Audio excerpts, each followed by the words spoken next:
Hey guys, just going to do a quick vid on a TYM 574H. This is a 24-year model. Probably got about 65, 70 hours on it or so.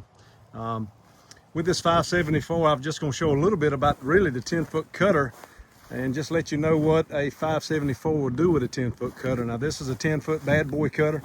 Bad boy makes some great implements, honestly, and very well built. Of course, you got your big main gearbox in the center and your two splitter boxes. You got some clutch protection in between them. And then you got your aircraft solid tires and the constant velocity PTO shaft, which of course you have to have any kind of pull type cutter. But the 574, I was curious how it would handle a 10-foot cutter with the horsepower where it's at. And I will say I was pleasantly surprised with it. I've cut this field back here. It took me about an hour. It's probably about, I don't know how long it took me honestly, but it's probably 6 acres that was cut. Not crazy thick stuff for the most part. We're in October here in Georgia, so most of the thick stuff has been cut prior this year. But this was just some overgrown behind a church here that I was cutting for them. And there was some very thick spots of bahia and some briars down in the bottom side. And I will say if I did have to slow down just a little bit, it was trying to bog it, and I am cutting it pretty low.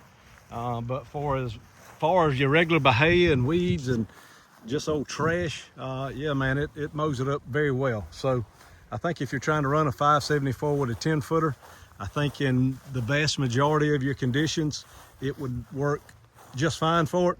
I think if you're wanting more of an all-around, even in the thick, I'm not really gonna have to gear down or slow down. I think you probably want to go with a 8-foot. Would probably suit it a little bit better. And honestly, 8-foot is easier to haul. You're not worried about having wide loads on if you're transporting it. If that becomes an issue with you, that's where flex wings help too. So 8-footer would get you around that. You do see I have a couple things on my 574 here. I've got a fuel tank cover to make sure I'm kind of rough on stuff. We got a grill guard. Of course, this is one that we sell. There's our logo, Pro Parts Place, that we keep in it. And then I've also got this is the ITC cover on this side. And this is a complete, covers all your hydros, your valves, everything.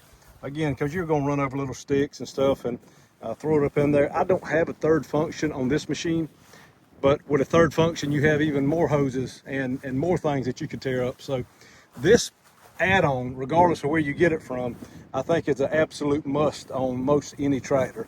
One stick, one limb could put you down, tearing up lines, tearing up pumps, just really mess your day up. So